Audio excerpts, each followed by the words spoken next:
Okay, so we are making a video to explain how to linearize your data.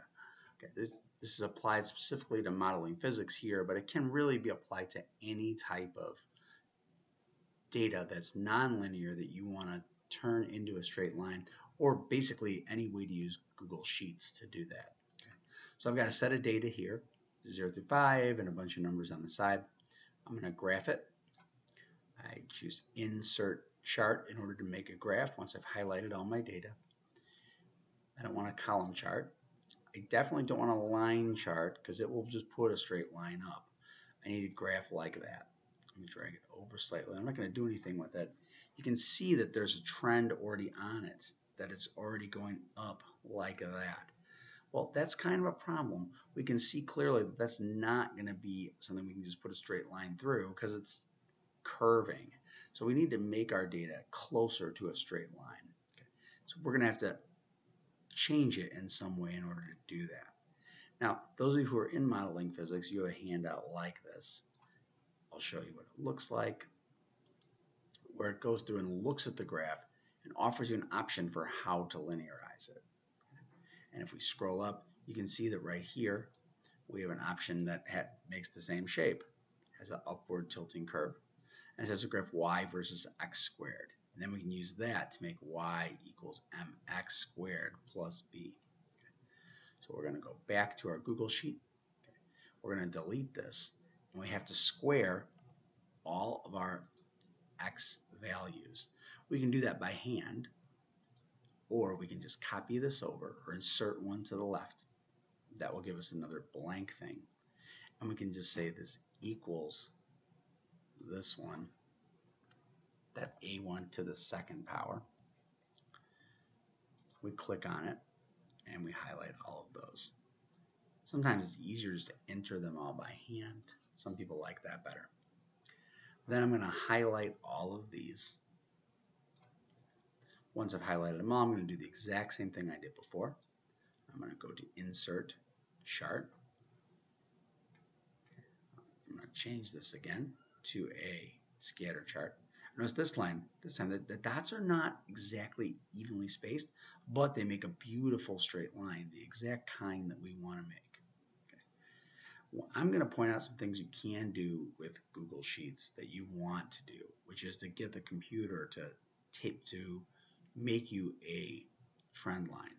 So let's go here and let's scroll down. We don't want to aggregate column B. We just want to find out to customize.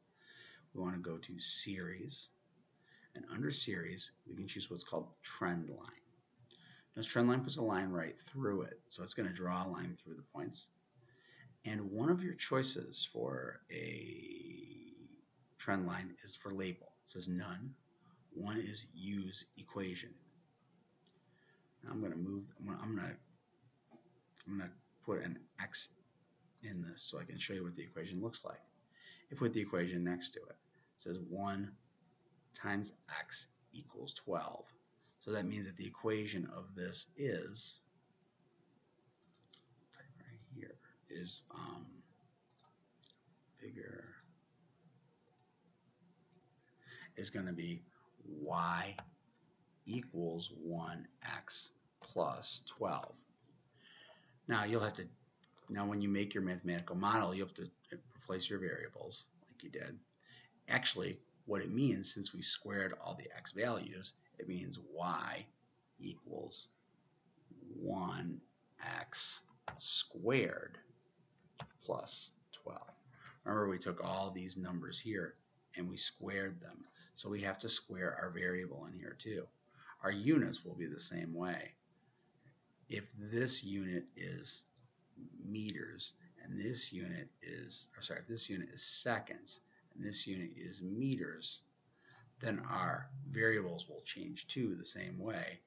They'll be because our slope is going to be y over x, it'll be meters divided by seconds squared will be our slope units.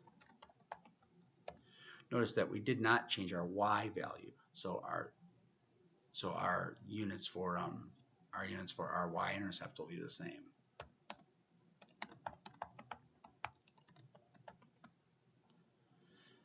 And again, if we are using, let's say, position and time, it'll be x equals 1 meter per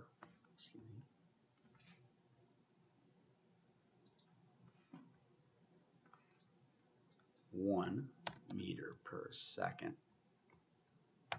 squared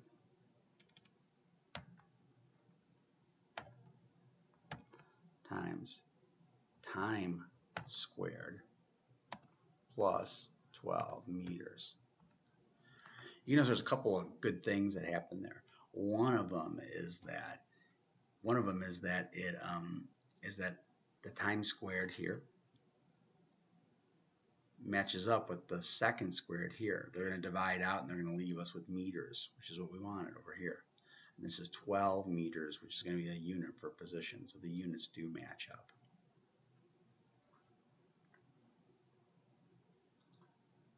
That's really all I needed to say about that topic. Hopefully you'll be able to use it with your own examples and it will work well for you.